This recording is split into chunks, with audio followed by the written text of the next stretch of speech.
How's it going, everybody? This is Dude Coughlin with Barely There, and welcome to the Tuesday Teardown. We are going to break down some film on Caleb Williams against the Minnesota Vikings. What we do here is go back. So starting off here, I think this was a really good play by Caleb. This is a play where you start to see some of his growth from year one to year two. You have kind of the double bunch up top out of single back, tight end up top in Loveland, Komet at the bottom. This is a play that you'll probably remember as Komet kind of really eating it on the outside rush from Gennard. Based on the pre-snap, looks like Minnesota is going to be in zone as the safety or as the corner is still sitting at the bottom. Safety's up top and too high. Looks like it's going to be a zone. Now, is this cover 3, cover 2? Hard to tell. It's hard to really be able to read that. With where the linebacker is placed, you would think that he would be the deep guy going up, but Van Ginkel, being on the outside of the edge rusher, kind of is trying to throw off that look. But he also has to be responsible for the first 5 yards of DJ Moore up top. And I really think this play highlights where Caleb has kind of been able to take a breath in the pocket and be able to make the best decision possible. So let's go ahead and jump in here. So play action. You have Loveland coming over the coming over the front of coming from the back of the line of scrimmage. You have Cole Kmet down here at the bottom with Gennard. Obviously struggling with the outside pass rush, gets a little top heavy. Really struggles to save this block. But whether it was legal or not, he did find a way. There wasn't a flag thrown. I don't know. That was kind of a toss-up for me. So, play action. Now, with where we're sitting right now, looks like it's going to be cover 2. Corner at the bottom is kind of the big tell. He's still sitting in that flat. Corner up top is still sitting pretty shallow at the flat, around the 47-yard line. And really what you see here is you see DJ over the middle shooting for that gap between cover 2, which on this play, if this play was looking for cover 2 or whether they had multiple reads based on the coverage that you saw, this would be the play to make. Now, in a still, it looks like, okay, Caleb steps up, delivers that throw to DJ Moore, and that's a big play, potentially a touchdown, especially with how much the safety 44 down here is trailing on the play. So obviously that doesn't quite have a chance to happen. If Caleb doesn't break out outside like this, that likely ends up in a sack. It's really the only way that Cole Kmet could save that block. So with rolling out to the right, kind of difficult to save this play based on the reads that they were trying to make on this play. You see Roma Dunze up top. He looks like he's heading towards the boundary. He would eventually cut back on this play. DJ Moore very much shooting to the middle of the field to break the cover 2. Overall, pretty well covered up here. So once Caleb were to get out here with where this is currently sitting, Rome ends up stopping on his route. I think he kind of sensed that Caleb was scrambling to his right, probably thought to cut back. Otherwise, that was a designed route, but that seems like a pretty delayed or a pretty deep concept. Regardless, safeties up top are reading it. Even the trailing safety, he's going to have kind of that underneath route to that ball if Caleb decides to throw this. Otherwise, over the top, this safety still has the advantage. Depending on what DJ were to do on the rest of this route, or if DJ were to be able to see that going to this top corner up here would be the ideal spot with where this play is going. DJ didn't have the ability to be able to look back at the quarterback because he was just trying to break the cover 2. So with where Caleb is right now, Loveland's here at the logo. Little tough with that linebacker, kind of sitting inside. You also have Van Ginkel over here, sitting here, obviously in the cover 2. Those two outside linebackers are going to sit at the intermediate. So if Loveland cuts that way, Van Ginkel's going to be able to go up. This linebacker is already kind of sitting on the play, and this corner down here is just kind of making sure that Loveland doesn't pop out and is keeping an eye on Caleb if he were to run. Last year, if a play were to make it this far, one of two things would probably happen.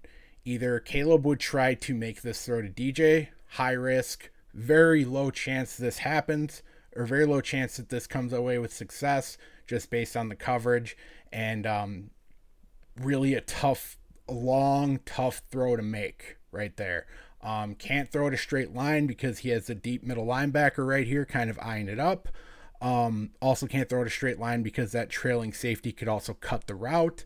And it's hard to go over the top really on either side, even if DJ were to make the right read and go to the bottom up top on a corner towards the end zone, because that safety is still going to be sitting. He'll still have the advantage up front.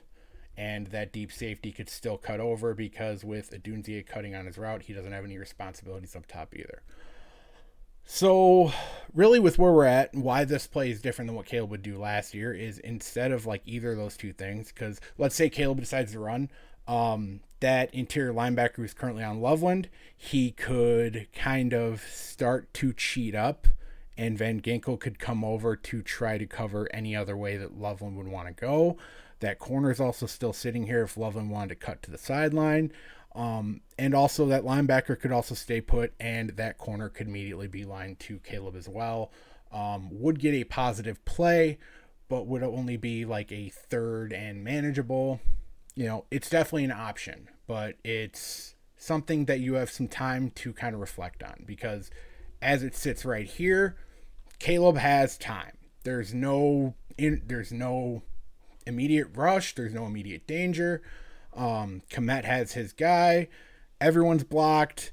I mean, the closest pass rush with any sort of,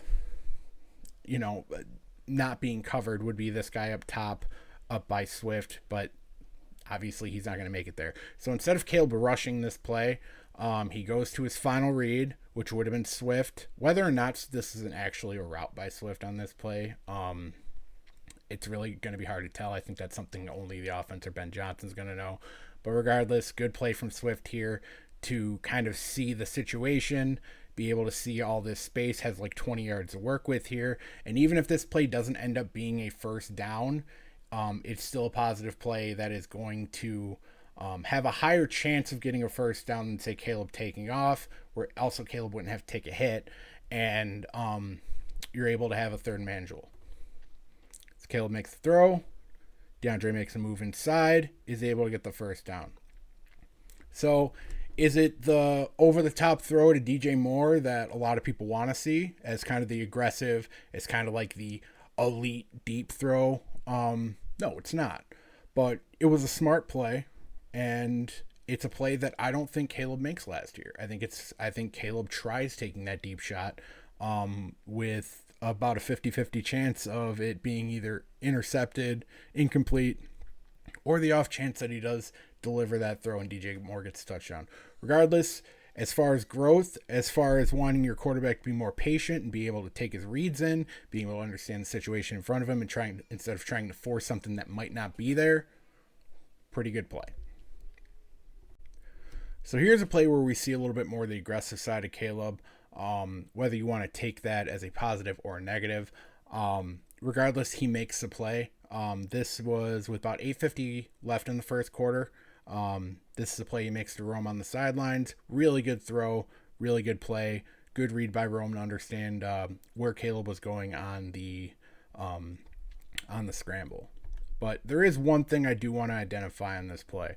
So a spread set, in any sense, or really most common sense of the word, spread set, two wide receivers at the bottom, Rome Odunze in the slot, and you have DeAndre Swift up top. So watching this play, it's a little intriguing to kind of guess at what type of coverage it is. With where the defenders are with DJ at the bottom, it looks like it's a man-to-man coverage. What's kind of confusing is this middle linebacker here in the middle, who obviously looks pretty lost about where his coverage responsibility is supposed to be, with Cole Kmet in the backfield and with DeAndre Swift up top. So with what we're seeing right here, it would look like your typical cover man two safeties over the top. Everybody else has man coverage. with 51 in the middle there having responsibility for Cole Kmet, aka the running back, and 44 potentially having responsibility for DeAndre Swift. So a little bit earlier in this play, as Caleb was doing his reads, you can kind of see right there that Caleb is staring directly at DeAndre Swift, kind of wondering like where is the defender? Like what is the coverage here? This doesn't look like your typical zone coverage because of what you're seeing at the bottom. Who's covering DeAndre? So you kind of see where this is going with 44. He's asking the safety, is DeAndre his man? So a lot of issues immediately with what the defense is. Caleb seems to recognize that there's something going on with DeAndre Swift, that they're having issues up there. Good enough at recognizing that, so I'll give him credit on that. Overall, I would say this is either blown cover man 2 or it's a cover 1 man where linebacker is going to be playing kind of the shadowed zone here, kind of in the intermediate around the 20-yard line with this safety playing man coverage just deep. Could potentially be trying to throw Caleb off with what the coverage actually is. Hard to tell. So anyway, Caleb takes a snap. Overall, clean pocket. Cole Kmet gets the brush off up top. This is probably one of the... There's two things that drive me nuts about the play. This is the first one. Caleb, with this clean pocket, decided to roll out immediately. Really what... It's hard to ignore Cole Kmet up top. Looks like he has a good 15 to 20 yards right here to work with. This is a play where you're 10 yards from the first down. Nice chunk of yardage could be made to Cole Kmet right there. Could be a really easy play to make. Obviously, Caleb's looking for something a little bit farther downfield. He's trying to roll out. He's seeing with the man coverage, he's trying to get his receivers to cross and hopefully beat somebody to the sideline. That's the thought. Moving on. So Cole Kmet's pretty open. I'm going to try to ignore that. So overall, right now, with where this is sitting, not a ton to see. He's starting to get a pass rush on the outside because he rolled out. The guy broke off a Darnell, and he's shooting straight towards Caleb. Bit of a difficult situation for Caleb to maneuver here, but it's a situation he ultimately kind of put himself into. But one of the big things here, and keep in mind this play ends up going to Rome Odunze, look at about the 25-yard line. Caleb cut over, rolled out to try to get his wide receivers to cut across. DJ Moore does this perfectly. He is able to recognize that Caleb is rolling out. He is at the 25-yard line, which is about a yard ahead of the first down or at the first down marker. This is the ideal throw to make right here. There is nobody within anywhere to be able to jump this route. DJ is about as wide open as you can be. Now, this is one of my biggest issues with Caleb, and it's something that I saw a lot of last year. Very good relationship with wide receiver in Rome Odunze, but does wait a hair too long at times for Rome to be able to get open, including either he didn't see DJ here or ignoring a DJ Moore in this spot because he's not as far down the field and he's looking for the big play. This is where on this play this gamble pays off. And obviously Caleb throws an absolute dart to Rome for the first down and gets us into the red zone. But with where just watch DJ on this play in the middle of the field. If DJ gets this throw, realistically, with where the safety's at, he's going to be late to that read. So he's going to follow. And these two guys right here, mind you, Caleb made this throw into double coverage, which, while impressive, very risky.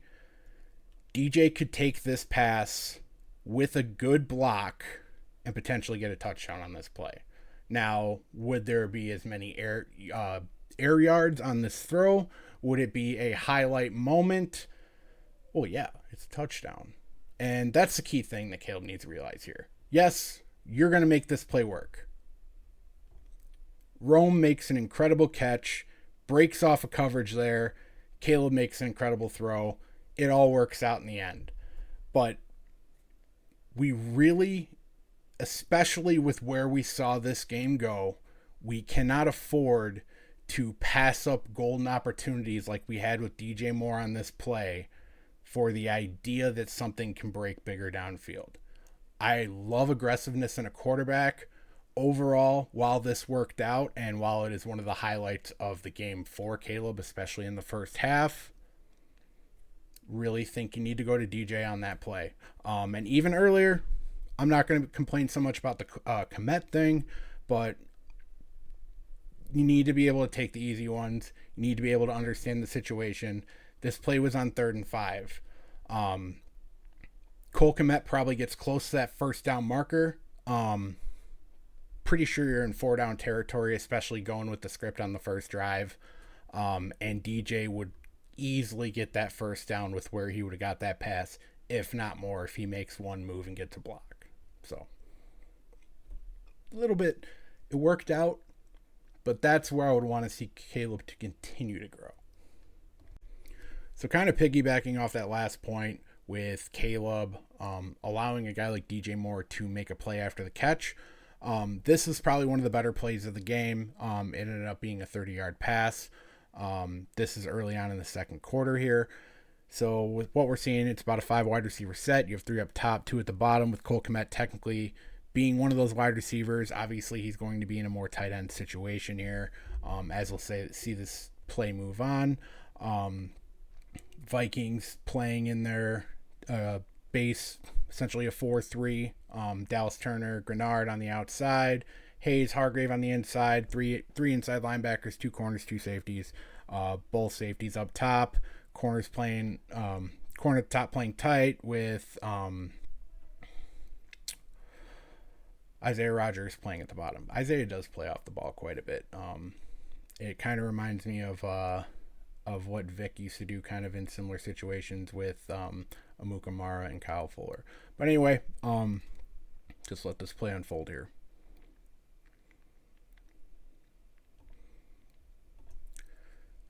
So immediately here, Caleb's got a few options. Pretty clean pocket. Cole Kmet stays in as a blocker, which is one thing that I think Ben Johnson did really well was having his tight ends stay flexing out to the slot and still staying in his blockers. Flores really likes to spread his pass rush. He really likes angles. It's never just like a tight set with the defensive line. And I thought we game planned accordingly to that. So I think Ben Johnson deserves credit for that. That's a defense you're going to see twice a year. Brian Flores does really like to get a little cute with that. But overall, it does work for him. So clean pocket. You see receiver right here between the 35-40 yard line. He is shooting open. This probably gets you first down in this situation. Have the ability to be able to make a play.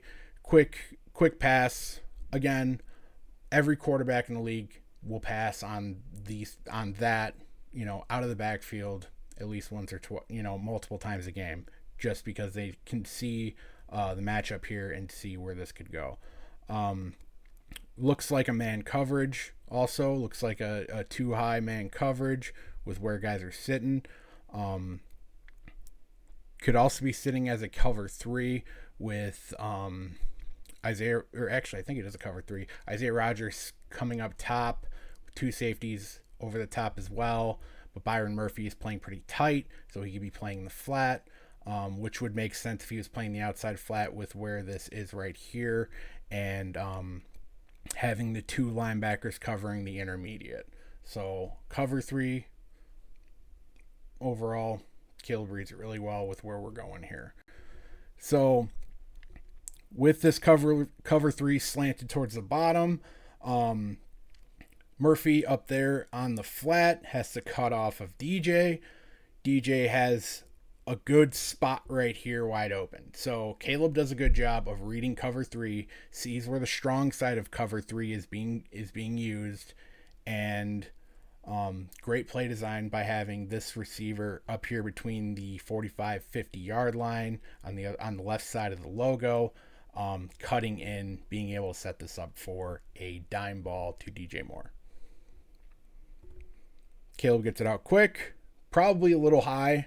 Um, but overall, right here, on this completion alone, great play. DJ Moore breaks the tackle, adds another 10 yards to that play. That is where Caleb is going to grow and learn that DJ Moore's your best friend. Being able to break a tackle and add an extra 10 yards after the catch, yak is important. Yak will help you. Yak is free yards when you're a quarterback. And when you throw it to a guy like DJ Moore who can avoid tacklers, break tackles, cut to the outside, that's the type of play you're going to get. Would love to see more stuff like this. It's a very good read of cover 3 and a very strong throw. Not a great throw, strong throw. All that matters is you get it in DJ Moore's hand and it'll make something happen. So this one will be short and sweet. Unfortunately, it was probably the last great throw that Caleb made the rest of this game, and really the last time the offense had any sort of momentum. This is about 6 minutes into the third quarter. Bears have a 17-6 lead at this point. Really trying to get down and finish this game. Single back set. You have the trips look up top with, I believe that is Loveland up top. With Komet at the bottom, Swift out of the backfield.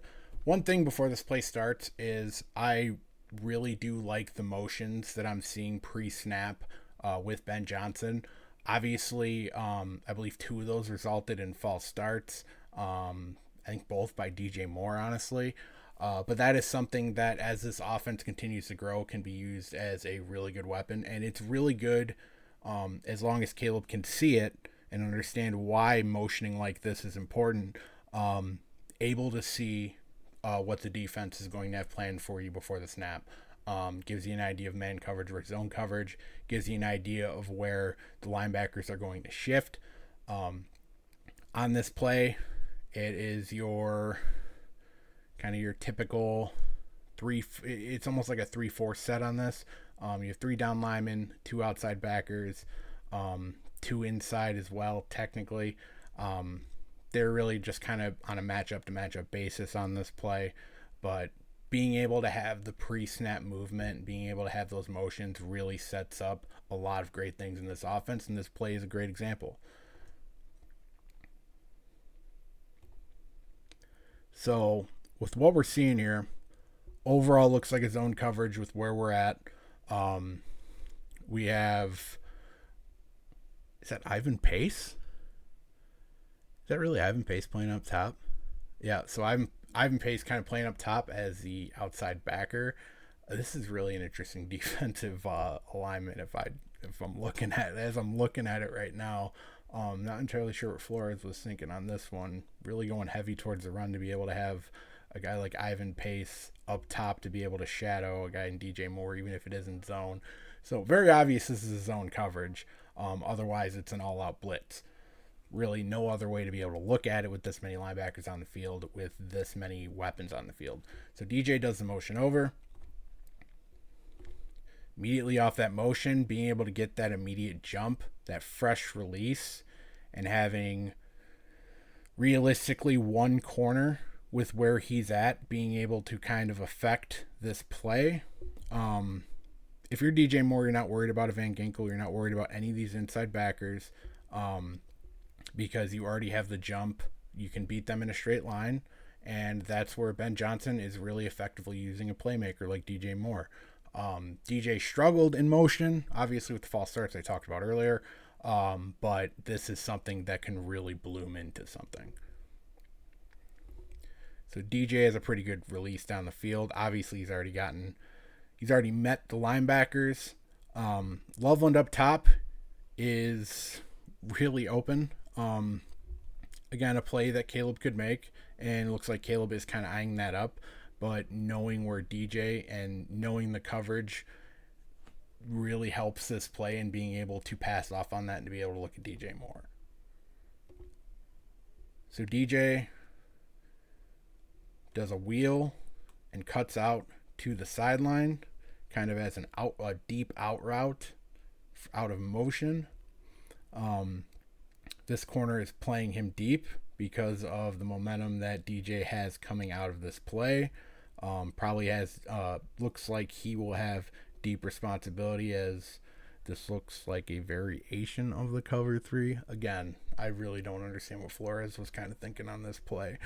DJ cuts. Caleb delivers. DJ has a good 4 or 5 yards of separation here. Boom, to the sideline. Spectacular play. That was so well done by everybody involved. DJ on the motion, being able to rip through the coverage, cut at the right time. Caleb delivering the pass, staying patient in the pocket for that to develop downfield. That's probably the last great play that Caleb made in this game as far as a passer, but that is something to build on. That is, if I'm Ben Johnson and I'm in Hallis Hall and I'm trying to give them something to aim towards, it's more plays like that and being able to take advantage of the matchups. And this is about where it starts getting a little bit tough. So this is near the end of the third quarter. It's a 1st and 20 situation, so obviously trying to get a big chunk of yardage back. The process here really wasn't terrible from Caleb, but just flat out not being able to execute. I just want to preface by saying that in the second half, it looked like Caleb could not hit the broadside of a barn. I'm not entirely sure if it was a mental thing or I just don't understand it. Maybe he got a little bit too comfortable with a lead where, a little bit lackadaisical on the throws. It's hard to say. Only Caleb Williams is going to know the answer to that question. But this play is a good one to highlight. This was one that really made me want to rip my hair out. This isn't the DJ Moore play. We will get to that. But right here, defense is sitting about in a base zone. You don't really see any stiff man coverage. You see Murphy up top. Obviously, he's going to be playing the flat. Really, this is a good situation for this play. Ben Johnson called a great play here, and Caleb made the right read with what he saw.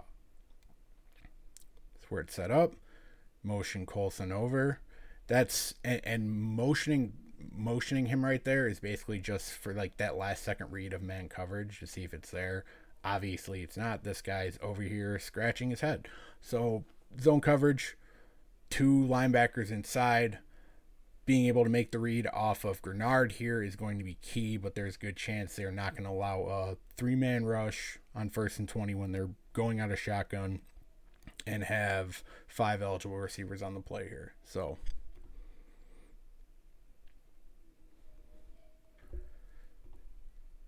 Cole Kmet gets past his defender, looks inside. Caleb gets the ball out, gets it out fast, very quick processing play, flat out misses it. So it's hard for me to break down an incomplete pass like that because it's obvious that Caleb just missed it. Probably put a little bit too much mustard on that throw, but with how fast he ended up throwing that ball, he's already in the motion of throwing that ball. You're going to get it past that middle linebacker right there in zone coverage every single time with where Kmet's at. That you're going to get past him. You don't have to throw an absolute missile, and it's almost like he got too excited on this play. You have time to be able to make a good throw. You don't have to bullet it here.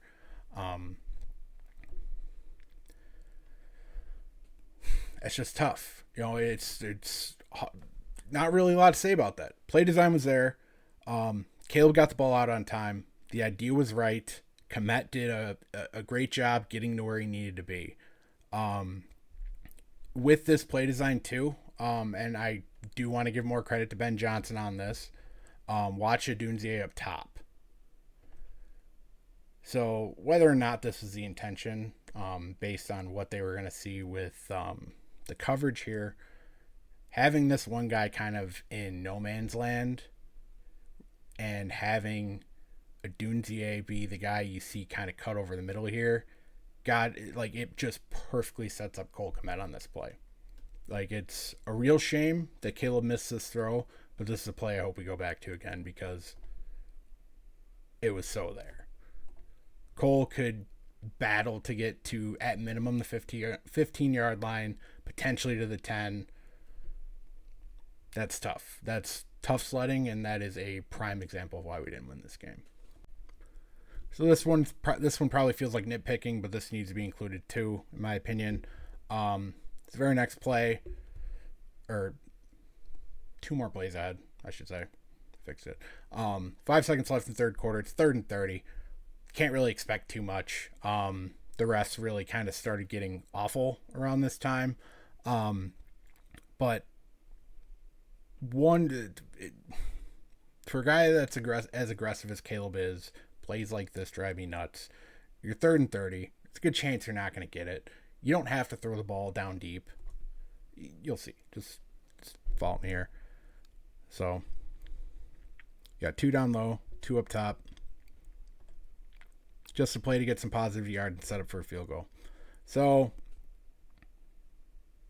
with where this is right now, it's obvious that Minnesota is trying to avoid the deep throw. Almost looks like a cover 4 with where they're at. So it kind of leaves the middle of the field wide open because you really only have this one linebacker in the middle to disrupt anything on this play. Now, look at where Caleb's at in the pocket. Doesn't have any pressure, no immediate danger whatsoever. And kind of look at where the guys are at receiver. You have options here. You have Rome up here. Probably a bit of a risky throw to try to make that when you're just trying to get in a field goal range. I understand him wanting to pass off on that.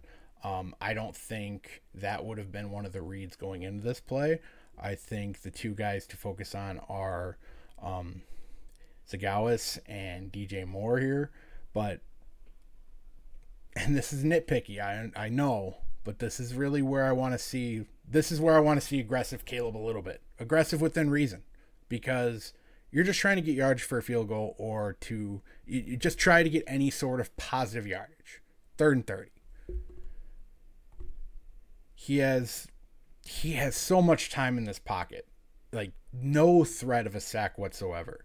And it feels like he just takes the easy opportunity to just get decent little chunky yards.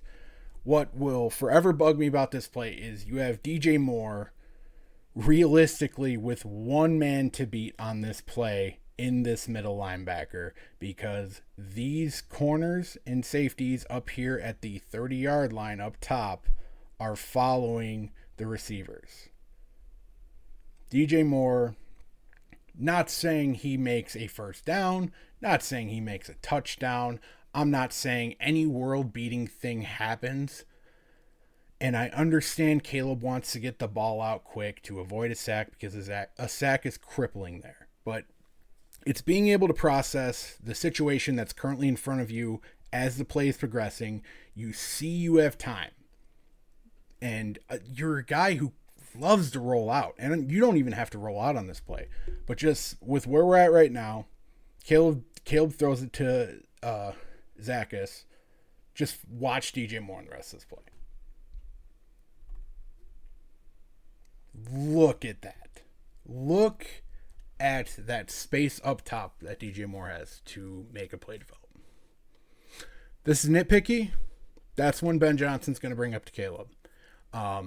Trust your first read. Absolutely. Get a chunky yardage. Set us up for a field goal. But, man, it's not even a gamble to make that throw to DJ Moore. And the potential of what that play could do is so much higher than what you just got.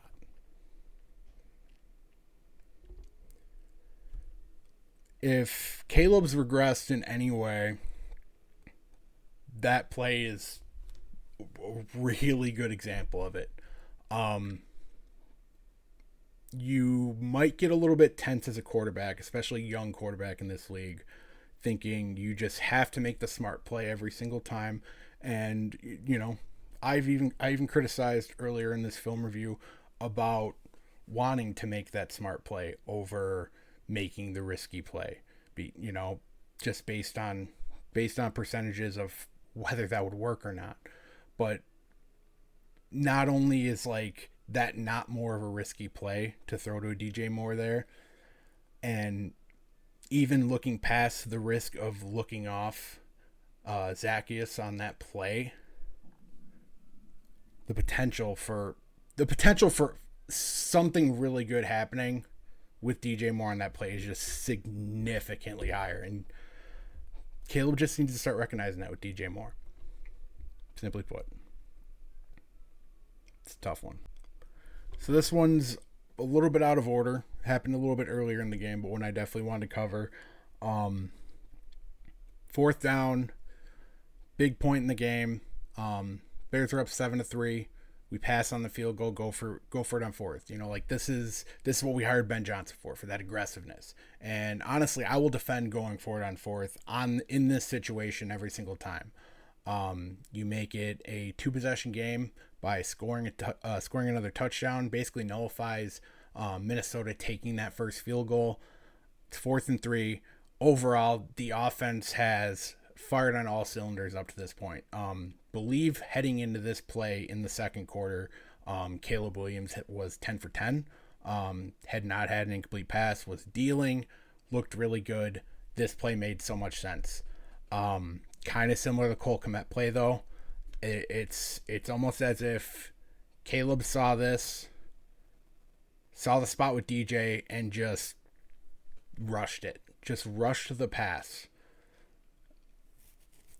I don't even want to say rush it. More or less just flat out missed.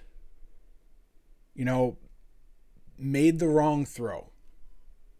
You have to aim, even if it is 4th and 3, you have to avoid the possibility of this being an interception as well. And you don't necessarily want to throw it at DJ's feet, but this is one you have to throw on a line. You have to throw it on the line and you have to throw it low. DJ has so much room to work with in front of him, or I should say behind him, I guess. With where this sits. And I know that's tough to see for whatever reason. Game Pass is giving me issues with this play. With where this sits, with the amount of space that DJ has to be able to come and get a ball that's a little bit on a lower line, coming to him, it's if you're gonna make that throw, you're gonna elevate it. You have to hit DJ in the chest.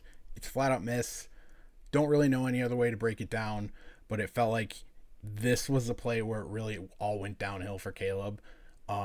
Which on the overarching point of why Caleb played the way he did in the second half, you really come back to this play a lot and makes you think if this was kind of if it was a mental thing, which is unfortunate. You never want to say that about a guy, your franchise quarterback. You never want to say that about really anybody, because trying to play the armchair psychologist rarely works out in your favor, and you kind of look like a dick. But I'll wear that. It felt like after that play, Caleb was not the same. And it could have been an intercepted ball. It's 0 out of 10. 0 out of 10. 1 out of 10. The read was right. Threw it to the right guy. Throw wasn't there. You got to give your guy a chance. Yet another play where getting the ball out on time is... Actually, no, it was a little bit different because most of the clips I've come with, Caleb's gotten the ball out on time. This is one where he delayed just a split second and it ruined the chance of this being a really good play. So this is in the fourth quarter. It's about 7.5 minutes left. The Vikings had just taken the lead, 2nd and 14. We were in a really good spot. As far as, maybe not the game flow and the momentum, we're in a really good spot on the field. Getting a nice chunk of yards here, making a good play, really sets up momentum, gets us on the other side of the 50-yard line. and we have the potential to either tie it up or try to take the lead going into the later ends of the fourth quarter, and really trying to make JJ McCarthy beat us instead of like really allowing him to beat us because we flat out gave the game away. But anyway, second and 14. It is like a spread set. You have two receivers down the bottom, two at the top. Really, you can watch all the receivers on this play. The only guy who has a chance, who really gets an opening here, is Rome.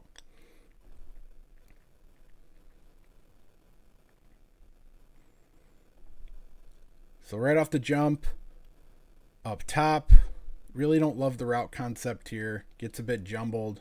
Doesn't end up turning in anything that's open. Pretty good pocket here. Caleb also has DeAndre Swift up front to be able to help with a block, which DeAndre does a good job of. And it's about right here. You have two throws you can make in this situation. You have Colson Loveland at the bottom, and you have Rome Odunze coming up to the top and heading towards the sideline. So either one of these would have been a good move. Either one of these throws. It's not the decision. It is right here. Caleb has a chance to just grip it and rip it where he stands right now. He has great pocket. I understand wanting to be able to take your time on a play like this. This is a very quick developing route. It's a play that has to be very much on time. Throw has to be there when Rome makes the cut, because that's who he eventually goes to. Loveland down at the bottom. It's a tough throw to try to make. Feels like you would get a minimal gain on throwing to Loveland here, just based on number 2, Isaiah Rodgers kind of sitting at the 50-yard line between both these players. Isaiah is actually sitting in a really good spot as far as where this play is developed with going towards the sidelines, because he can be in front of a Colson Loveland on the tackle, and he can behind Colson Loveland for a tackle so Colson doesn't go forward, and he can be in front of a Rome Odunze potential throw. Caleb should have already had this ball out of his hand. His decision was obviously made. Maybe he was trying to see Isaiah and see if he would follow Rome or follow Loveland. Obviously, he stuck. But with where he was in kind of that side motion right here, you kind of feel like he wasn't going to be able to make a quick cut up to Rome, even if he was going to follow him. Regardless, that's nitpicky. Caleb knows where he's going from this point right here, though. He can deliver it. He's got all the time in the world. Doesn't have to worry about any rushing defenders. This ball needs to be thrown about at this moment for this play to work. Because with where Rome is going, because he still has a moment that he's going to have to cut over. He still has about 5 more yards he's going to go up on this route before he cuts over. And you have a safety kind of sitting here watching Caleb to see where he's going to go. And obviously, he's going to try to cut down because that's where Rome's going to go. Caleb should already know this. Caleb should know that once Rome cuts over, that safety's going to cut down. That's why this ball has to come out when they have the most separation available to them.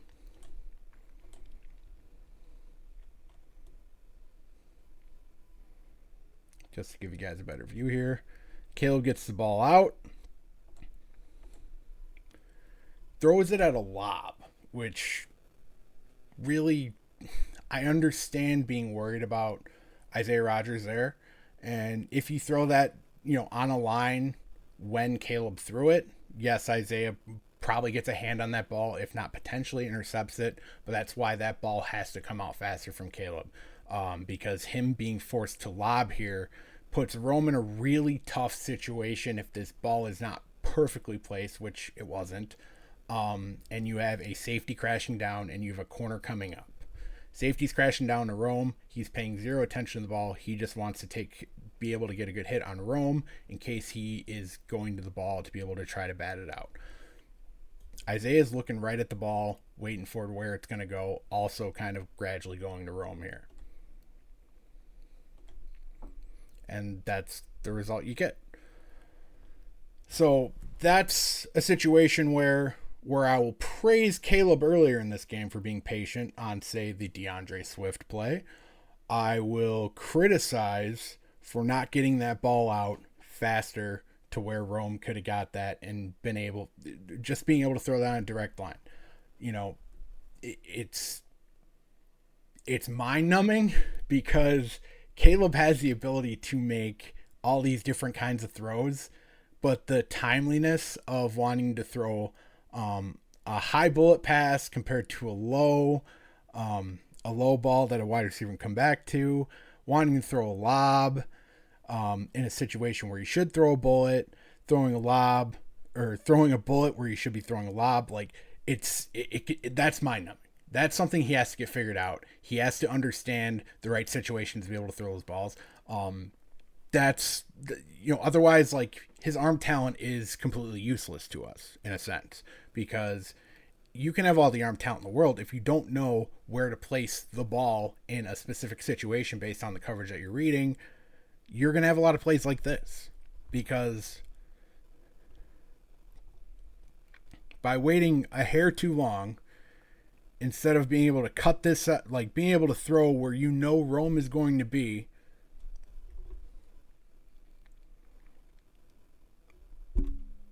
it just turns into a lame duck play where Rome has to make an incredible play to save that throw. 3rd and 14. This play speaks for itself. I really have nothing to add here.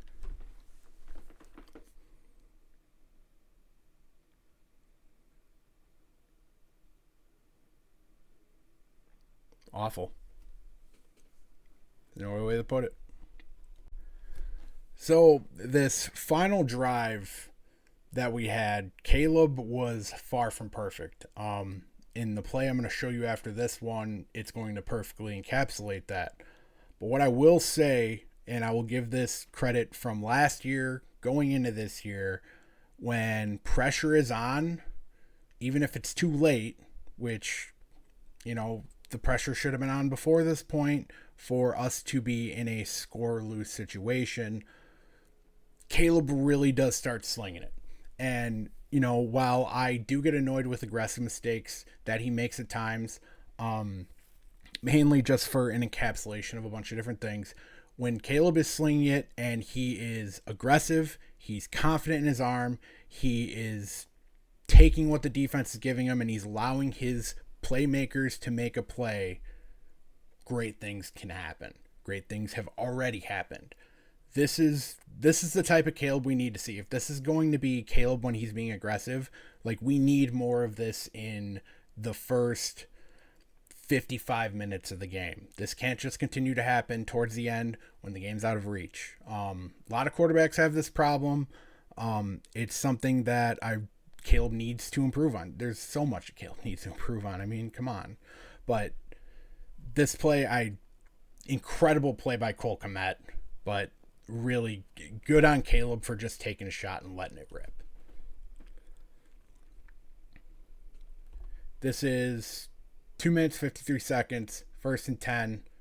Bears are trying to get it down here and trying to get down the field fast, score a touchdown.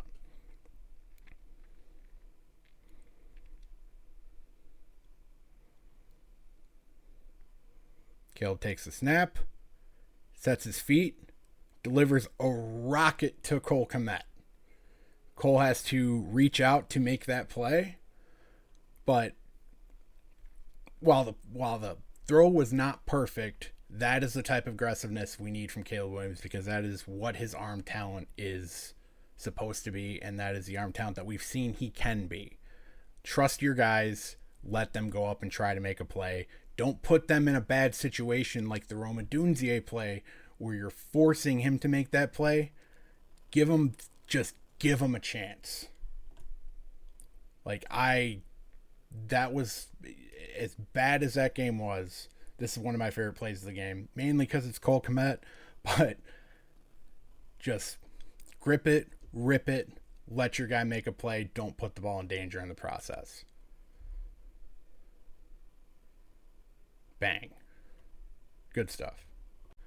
From the good stuff to the bad stuff, this is the play that everyone is talking about. This is a play that has been brought up more than any one of them, and I couldn't agree more because it should be brought up. This is one of the tougher plays of the entire game. You know, DJ Moore over the middle on fourth down and in the second quarter, that's pretty tough.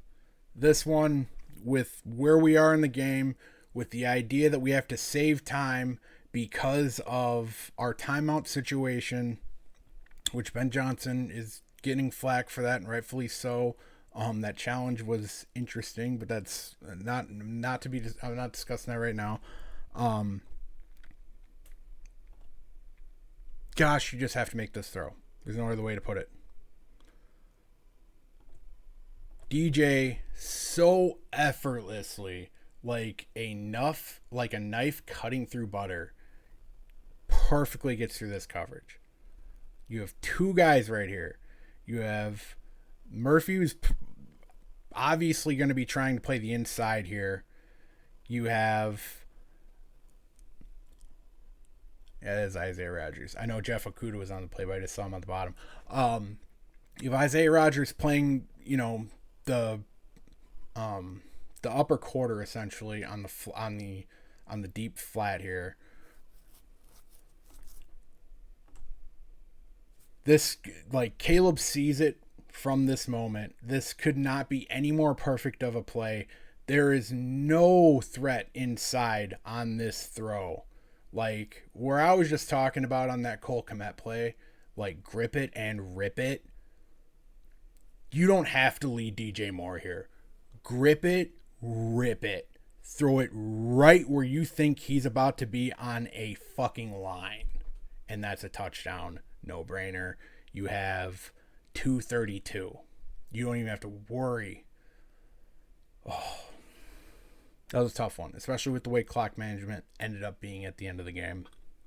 That's one that really, that one's going to sting. And that's one that they're going to watch a lot at House Hall.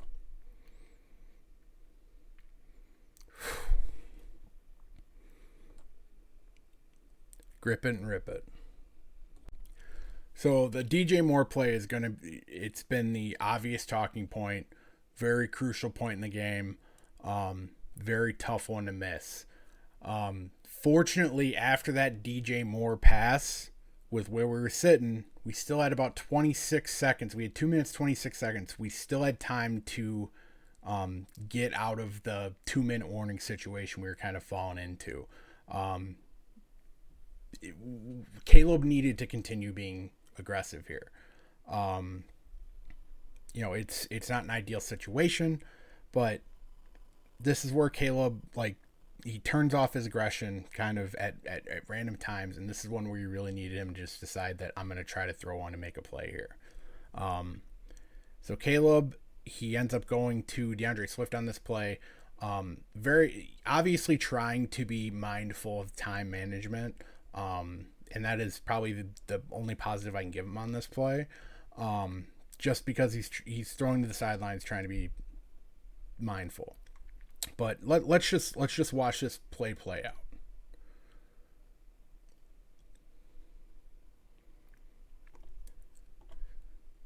So really a lot of soft coverage being played at this point in the game.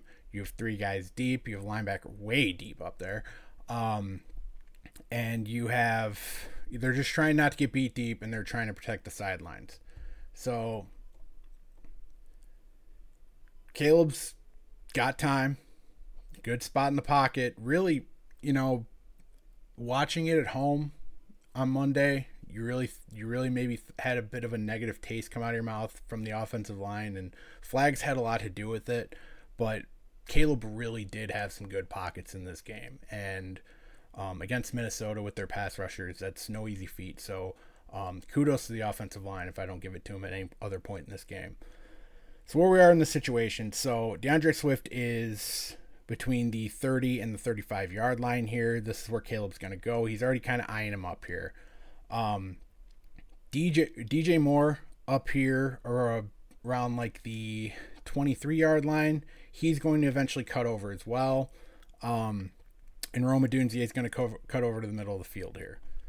So I understand not wanting to go to Rome here. Middle of the field, time management, it's tough. With where we're sitting here, though, and, sure, maybe it's only 10 more extra yards. But this really does feel like just a safe check down, trying to be mindful of the clock. Which, like I said, it inherently isn't a bad thing. But when you have a DJ Moore cutting over here on the 20-yard line, like, my goodness, guy. My goodness. Couldn't be any more open up there. And a guy like DJ, you hit him square, you catch him maybe like yard or two away from the boundary, and he at least has the chance to be able to cut up. Like, this is what I was talking about earlier when he avoided DJ on one of those crossing routes on 3rd and 30. Like, give your guy a chance to go make a play.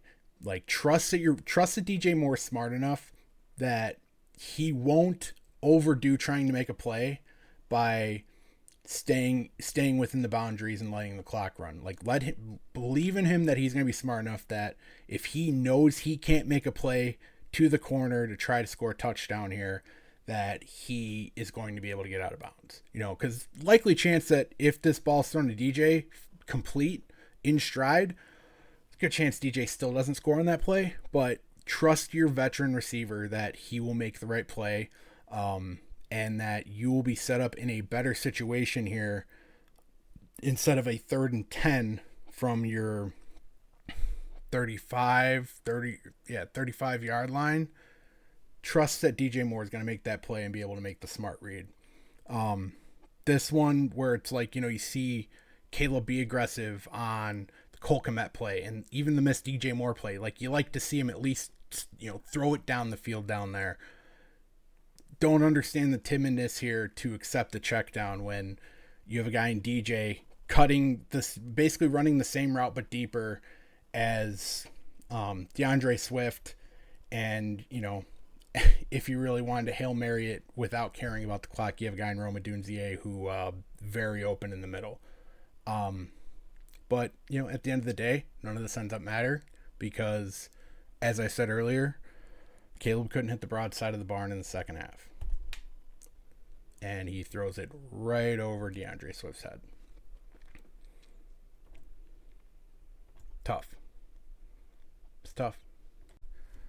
So this, not like I can critique or praise anything from any individual player on this play. This is just a touchdown. It's 1 yard. Rome Odunze wide open. Easy stuff.